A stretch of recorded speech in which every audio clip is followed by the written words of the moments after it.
Bonjour chers auditeurs, aujourd'hui je suis avec Myriam. Bonjour Myriam. Bonjour Sidonie. Alors Myriam, est-ce que tu peux nous dire ce que tu fais dans la vie et qui tu es peut-être ? Bien sûr. Donc je m'appelle Myriam Agad, je suis médium. J'ai ces capacités donc depuis que je suis enfant. Je ressentais, je percevais, je voyais également. Tu ressentais, tu percevais, tu voyais quoi ? Le subtil, donc les défunts. Ok. Également, je voyais aussi, je ressentais fortement les émotions aussi des autres. Je suis une personne donc hypersensible. Donc à l'époque, j'étais plus empathe qu'hypersensible. L'empathie, c'est ressentir fortement les émotions des autres, le mal-être des autres, mais aussi de prendre la charge. Et tu savais que c'était pas à toi ? Alors, pas forcément à l'époque, non. Non. J'étais pas forcément consciente ou trop jeune pour comprendre certaines choses. Et du coup, à l'école, tout ça, ça se passait comment ? Ah, ça se passait pas très bien. C'est-à-dire, parce que ça devait pas être simple, effectivement. Non, je me sentais pas à ma place. Déjà, je me sentais pas forcément à ma place non plus au sein de ma propre famille. Et c'était très, très, très compliqué, surtout quand on est enfant. Quand on est enfant, en plus, on ressent fortement les choses.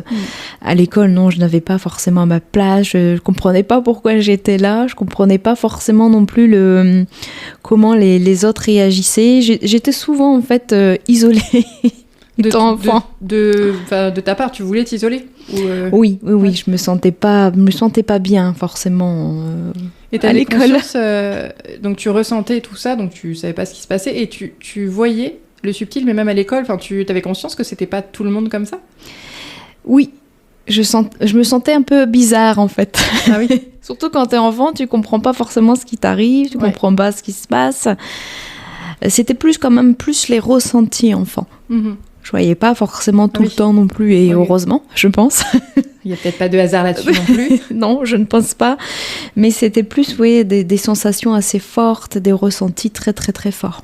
Et à partir de quand tu as compris que c'était justement les émotions des autres, que c'était pas que du négatif, qu'il y avait aussi... je sais pas si tu le vivais bien, du coup, au départ. Mais... Non, je le vivais pas très bien. Et j'ai traversé toute cette période d'enfance et d'adolescence, même la vie d'adulte. Ouais. J'ai pris conscience de ça vers la vingtaine, vers 23-24 ans. Ouais, quand même. Donc oui, c'est... Donc t'as galéré pendant 23 ans. Je sais pas si on peut dire galérer, mais pas comprendre effectivement certaines choses, surtout quand on ne rencontre pas les bonnes personnes pour expliquer en fait. Ok. Et du coup, donc là, tu as une vingtaine d'années, et à partir de quand tu as décidé d'en faire ton métier ? Qu'est-ce qui s'est passé entre ce moment-là et aujourd'hui où tu es médium de métier ? Alors, tu as quel âge d'ailleurs ? J'ai plus de 30 ans. Ok, donc à 20 ans, tu te rends compte que c'est un don quelque part ou... Alors, c'est pas forcément un don. Enfin, ça, je le comprenais pas forcément à l'époque, en travaillant beaucoup sur soi, en fait, parce que le travail sur soi est important. D'ailleurs, c'est une continuité. Le travail sur soi, c'est toute une vie. Que c'est des remises en question, c'est de comprendre aussi... en fait, c'est le but aussi pour moi de l'humain, c'est d'évoluer et de grandir. Donc, ça fait partie du processus d'évolution, en fait, tout simplement. Et cette remise, ce développement personnel, tu t'es fait aider ? Oui, j'ai fait beaucoup de stages donc avec Serge Boudboul. Ah oui ? Okay. Oui. Donc pour ceux qui connaissent pas, peut-être tu peux redire. Oui, donc Serge Boudboul il fait des conférences. Il a écrit des livres notamment et il propose des stages justement sur le subtil. Donc ça m'a beaucoup aidé. Je continue d'ailleurs de faire des stages avec Serge Boudboul et ça permet vraiment d'aller plus en profondeur à l'intérieur de soi, de comprendre aussi son incarnation, comprendre d'autres choses, bien évidemment, mais ça permet aussi de mieux se comprendre. En fait, pour moi, c'est même mieux se connaître. Ouais. D'aller vraiment en profondeur pour pouvoir vraiment enlever ce qui ne nous correspond plus, développer de plus en plus ses capacités, car la médiumnité, c'est une capacité, c'est pas un don. Oui, j'avais ces capacités depuis enfant, mais peut-être que ça fait partie aussi de ma mission de vie. D'ailleurs, ça fait partie d'une de mes missions de vie. C'est-à-dire d'aider les autres par ce biais, effectivement. Okay. Et du coup, donc, on en était resté à la vingtaine, tu te rends compte de ça, tu travailles sur toi, mais dans la vie, tu n'es pas médium de métier encore ? Non. Tu faisais quoi? Non. Je travaillais donc dans un centre d'appel, en fait, tout simplement. D'accord. T'as fait ça longtemps? Oui, quelques années. D'accord, oui. Okay. Et du coup, qu'est-ce qui t'a poussé à changer de vie? Parce que là, du coup, c'est un gros changement de vie, quand même. Oui, c'est des rencontres et aussi c'est tout simplement des signes aussi, des guides de lumière, des compréhensions en fait intérieures, même si le mental ne comprend pas. Au niveau de l'intuition, on ressent fortement les choses, à dire mais je suis pas à ma place ici, il faut que j'aille ailleurs. Ouais. Et c'est vraiment d'être à l'écoute de ça et de suivre cette intuition. Donc c'est ce que j'ai fait, malgré les peurs qu'il y avait encore à cette époque. Mais c'est de suivre cette intuition et de se dire mais pourquoi pas? D'accord. Qu'est-ce que je fais là? Ok, même au départ, je comprenais pas forcément non plus tout, mais c'est de suivre vraiment en fait le cœur quelque part aussi. Donc ça s'est fait progressivement en fait? Ça s'est fait progressivement, oui. Donc tu as commencé à aider les gens comme ça et à un moment donné, tu t'es dit ok, je me lance, je mets à mon compte et puis je fais que ça. C'est exactement ça. C'est exactement ça. Et c'est depuis quand que tu es à ton compte pour ça du coup? Depuis 2016. Ok, ah oui quand même, ok. Et du coup, la transition est-ce que du coup ça devient une entreprise? Le rapport à l'argent est différent du coup quand tu as une entreprise. Est-ce que ça s'est bien passé ça aussi? Alors au début non, parce qu'il y a beaucoup de remises en question. Est-ce que je suis légitime de faire ça? Oui, la fameuse légitimité. Voilà, je pense que beaucoup traversent cette période aussi là. Ça revient de temps en temps, tout ça. C'est exactement ça. Donc tu te poses beaucoup de questions par rapport à ça en disant mais est-ce que ce que je fais est juste? Est-ce que ce que je fais est bien? Est-ce que je suis sur la bonne voie? Et c'est en faisant des rencontres et vraiment en travaillant sur soi que cette compréhension justement prend plus de place et de se dire oui en fait je sais que c'est ma voie et que c'est aussi se réconcilier aussi avec la vision effectivement de l'argent. Ok. Et du coup donc aujourd'hui tu es médium. Oui. Tu le dis avec un grand sourire en plus, c'est cool. Et du coup ça consiste en quoi entre guillemets? Enfin comment ça se passe? Est-ce que c'est de l'individuel? Tu fais des ateliers? Qu'est-ce que tu fais en fait? Qu'est-ce que tu fais de tes journées? Alors, effectivement, je fais de l'individuel, mais aussi des stages et des ateliers. Okay. Alors, pour l'individuel, on part sur de la guidance, donc ça va vous transmettre des messages de vos guides de lumière, pour avoir des clés, mais aussi pour comprendre ce que vous vivez, pourquoi ça vous est arrivé aussi, parce que parfois, j'ai beaucoup de personnes qui viennent me voir en se posant certaines questions, mais pourquoi ça m'est arrivé à ce moment-là? Retient en fait, finalement. Pas toujours. Non. Pas toujours. Mais il peut y avoir effectivement des parcours qui peuvent être similaires, mais non, j'ai des cas divers. D'accord. Et du coup, donc les gens qui viennent te voir sont des gens qui soit se posent des questions sur où ils en sont dans leur spiritualité finalement. Oui. Soit quoi? Qui peut-on t'envoyer en fait? En fait des personnes qui ont vraiment besoin d'aide sur leur chemin, beaucoup de personnes qui se remettent en question. J'ai aussi des personnes qui peuvent être en burn-out. Ah oui. Qui arrivent à un moment de leur vie où ils comprennent qu'il y a autre chose que métro, boulot, dodo. Oui. Parce que c'est un peu ça en fait, généralement c'est mais qu'est-ce que je fais là? Pourquoi je suis arrivée à ce niveau? Pourquoi je suis arrivée justement à un moment de ma vie où tout explose? Parce que souvent c'est ça aussi, c'est arriver à un moment de la vie d'une personne, tout explose dans tous les sens du terme, c'est-à-dire que ça peut être le personnel comme le professionnel, comme à l'intérieur de soi. À l'intérieur de soi, il y a beaucoup de choses qui bougent. On se sent pas bien quoi. C'est exactement ça. Donc on m'envoie ces personnes, mais c'est aussi des personnes qui veulent savoir un petit peu ce qui va se mettre sur leur chemin, parce qu'on peut voir effectivement dans la médiumnité un peu l'avenir, sachant que je mets des guillemets par rapport à ça, parce qu'on a notre libre arbitre, et que ça c'est très très très important. Oui, on ne dit pas l'avenir, on dit l'avenir potentiel. Les possibilités, voilà, parce que c'est en fonction aussi de ce que la personne comprend, de ce que la personne a à travailler et ce qu'elle veut faire aussi. Si la personne stagne, effectivement, ça ne va pas forcément changer grand-chose. Donc là, ce que tu es en train de nous dire, c'est que donc, c'est toutes ces personnes qui se posent des questions, qui ont envie d'avancer, c'est celles qui viennent, qui ont déjà cette conscience qu'ils ont une part de travail à faire eux-mêmes. Oui. Ils viennent te voir. Donc toi, tu parlais tout à l'heure que tu avais des messages des guides, tu as des messages des défunts, mais pas que du coup. Comment ça marche? Comment ça se passe une séance avec toi? Alors, donc les guides de lumière m'envoient en fait la personne. Alors juste, est-ce que tu peux... Il y a peut-être des gens qui connaissent pas du tout. Qu'est-ce que tu appelles guide de lumière? Alors, on a tous des êtres de lumière qui nous accompagnent. Donc ça s'appelle les guides de lumière. En fonction en fait de notre vie, notre évolution, ils sont là pour nous accompagner. C'est-à-dire c'est eux aussi qui nous envoient des signes. Ça peut être des plumes, ça peut être des synchronicités, vous voyez. Vous pensez à quelque chose et vous avez la réponse soit sur un bus qui passe ou sur un camion ou sur un autre support. Quelque chose qui nous apporte une réponse, quoi. Voilà. Ouais. Et donc ces êtres-là sont donc dans le subtil et ils nous accompagnent justement pour nous aider, sachant qu'ils n'empiètent pas sur notre libre arbitre. J'insiste le choix fortement, de faire, oui, on est humain, on est venu aussi en s'incarnant sur cette terre, on a notre libre arbitre. Donc ça, c'est important de le comprendre. Ces guides de lumière, en fait, eux nous accompagnent pour, en fait, nous aussi nous soutenir dans ce qu'on met en place, par exemple. Aussi, si on a des questions, pourquoi pas leur demander à avoir un signe. Et eux vont tout mettre en œuvre, justement, pour nous accompagner.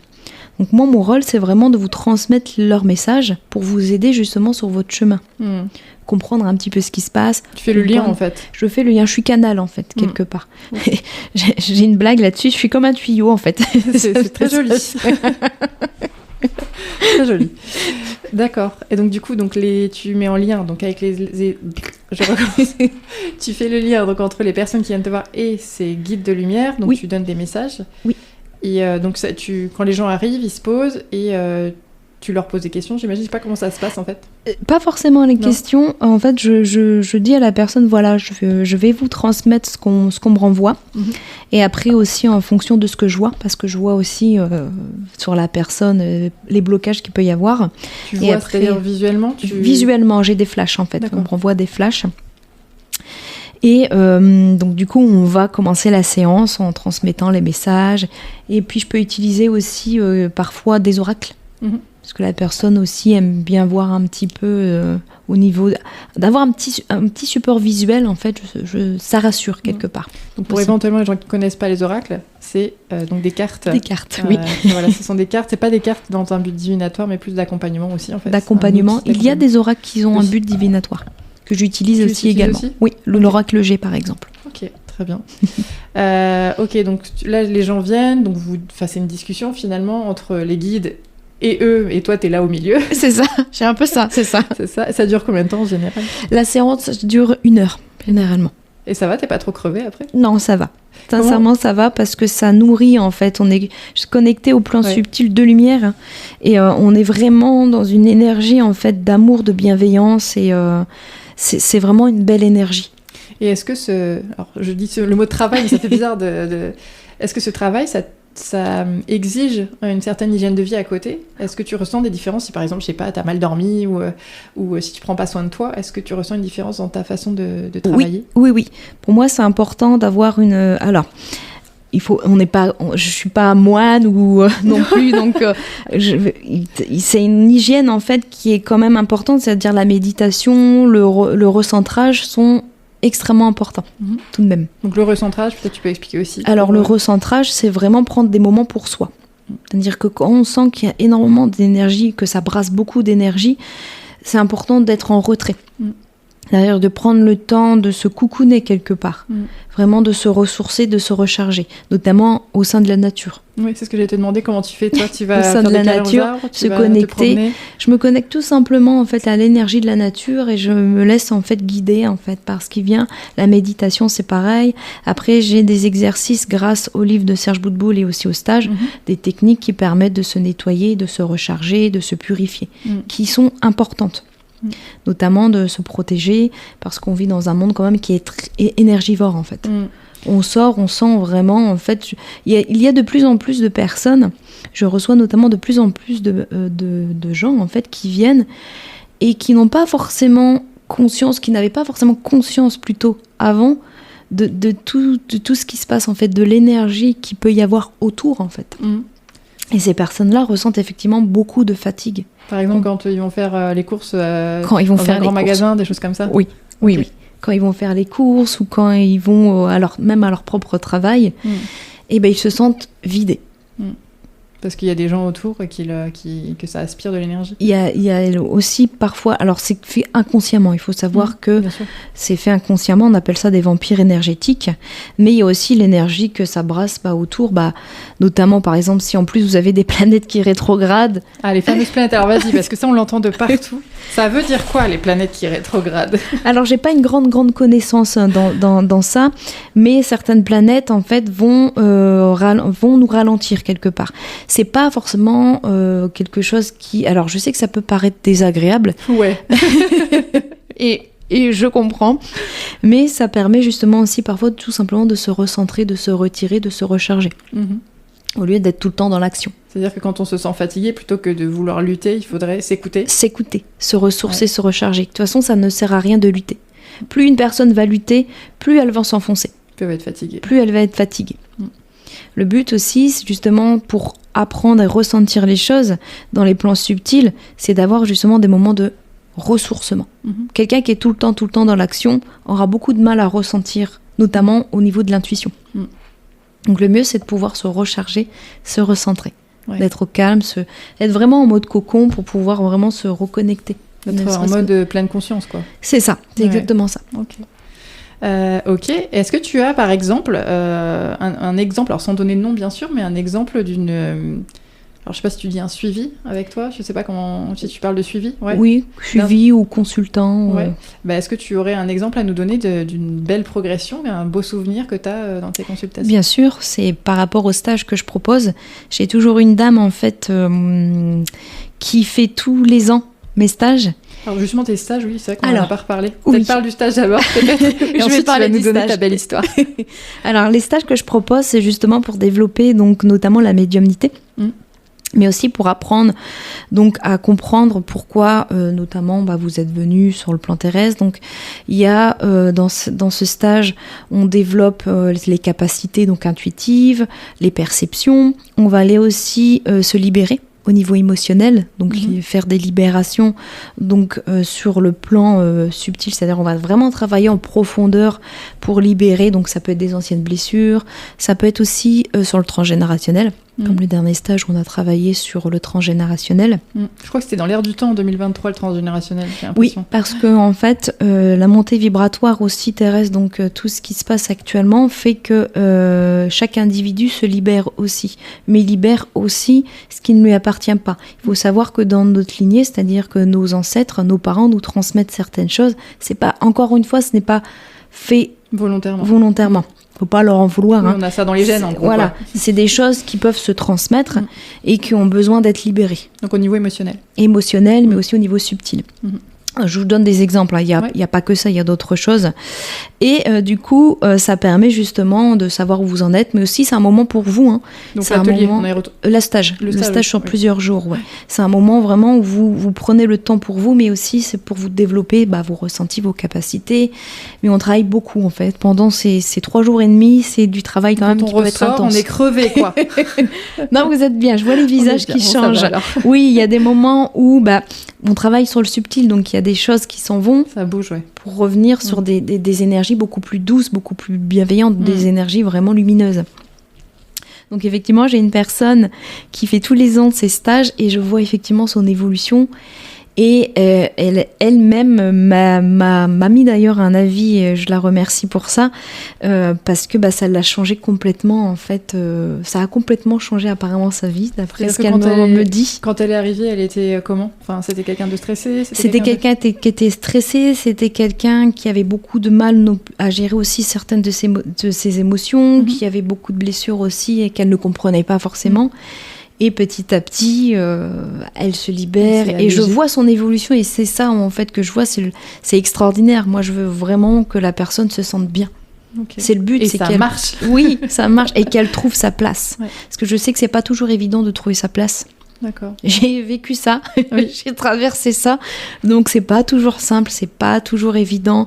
Parfois on se pose des milliards de questions et c'est humain. On va pas nous flageller ou nous punir entre guillemets parce que quand je dis ça, c'est que je vais parler des êtres de lumière. Ce sont des êtres qui sont amour, comme les anges, les archanges. Après, je peux comprendre que tout le monde n'y croit pas. Et chacun a ses croyances et je respecte ça et c'est très important ça aussi, qu'on respecte les croyances de chacun.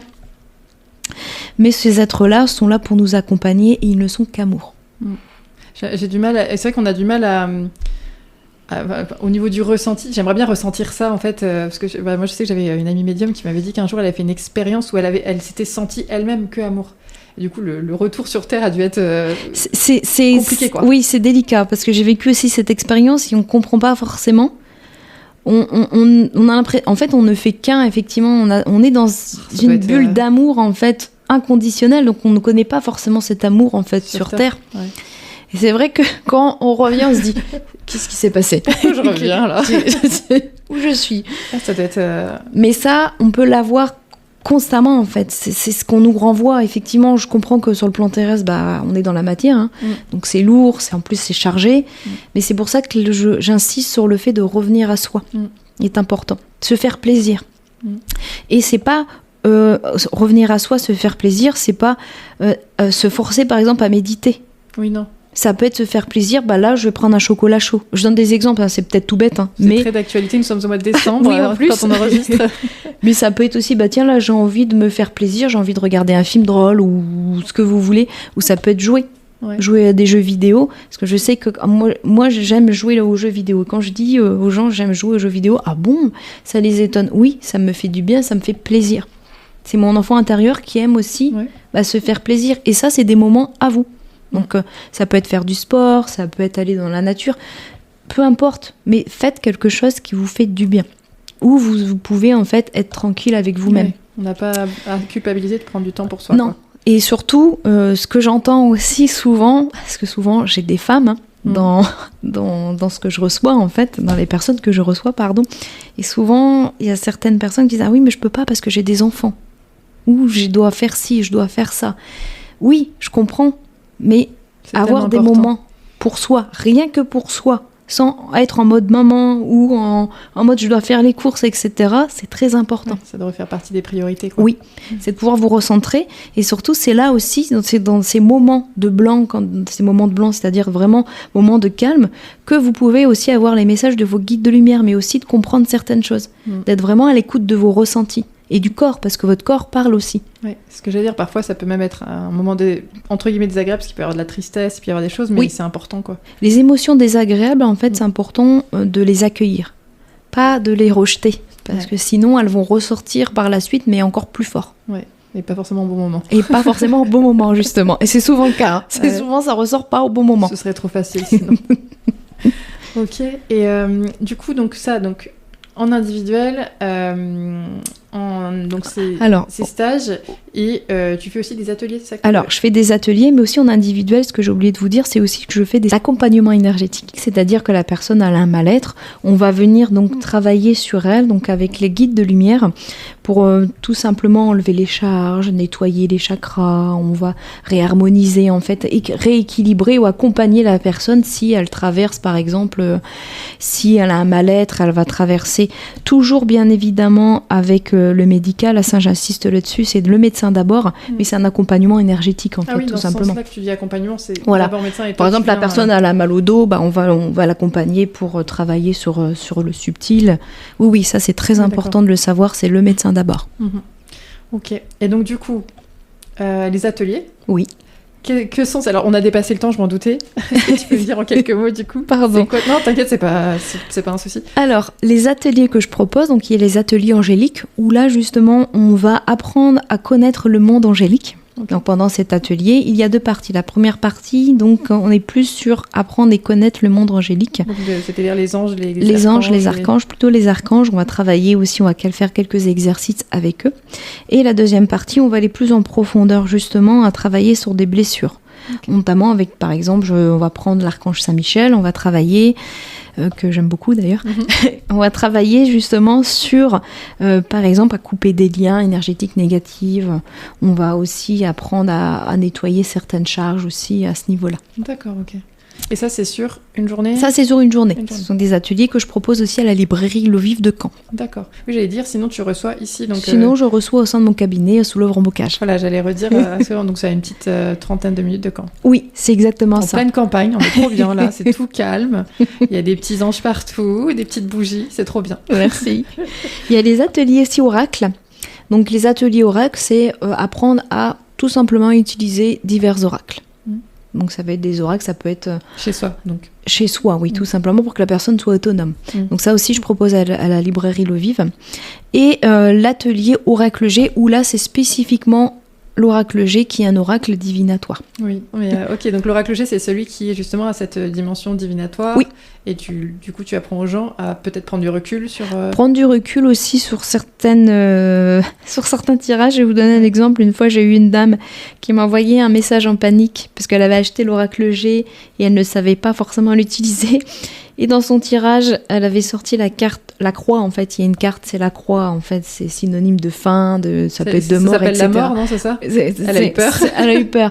Et elle m'envoie un message en panique. Elle me dit, oh mon Dieu, mon mari va mourir, etc. Je dis, non, pas de panique, vous inquiétez pas. Ça n'a rien à voir avec ça. C'est pas ça. Donc oui, c'est pour justement avoir du recul. Pour ne pas prendre les choses vraiment trop à cœur déjà, et aussi parce que quand on fait un tirage, c'est très important de prendre beaucoup de recul. Surtout quand c'est pour soi, quoi. Surtout quand c'est pour soi. Moi, je trouve ça très très dur, hein, quand c'est... faire pour les autres, c'est plus facile que faire pour soi, quoi. Quand c'est pour soi, effectivement, il y a l'émotionnel qui rentre dedans. Donc ça peut fausser. Puis le mental, aussi le tirage, le mental, il y a plein de choses qui rentrent en compte. Donc ça, c'est les ateliers que je propose. Et notamment, un atelier nettoyage et protection pour apprendre à se nettoyer énergétiquement et se protéger, justement. Donc ça, c'est pour les personnes qui travaillent pas forcément dans la médiumnité, mais qui travaillent en contact avec les gens. Oui. Complètement. On n'est pas obligé d'être médium pour faire ce genre de choses. Capter les mauvaises énergies. Non, on peut. Tout le monde, c'est ouvert à tous. Hein. Tous ceux qui, bien évidemment, qui ont conscience, qui sont appelés à faire, à connaître aussi, même s'il y a des personnes qui disent moi je comprends pas, j'aimerais développer, j'aimerais comprendre un petit peu ce qui se passe. Vous êtes les bienvenus. Ok. Merci beaucoup, Myriam, pour tous ces partages. C'est chouette. Merci beaucoup. Et puis peut-être à bientôt pour un autre podcast. Merci Sidonie et merci à tous. À bientôt. Merci de m'avoir reçu chez toi. Je t'en prie. Merci. À bientôt. À bientôt. Au revoir.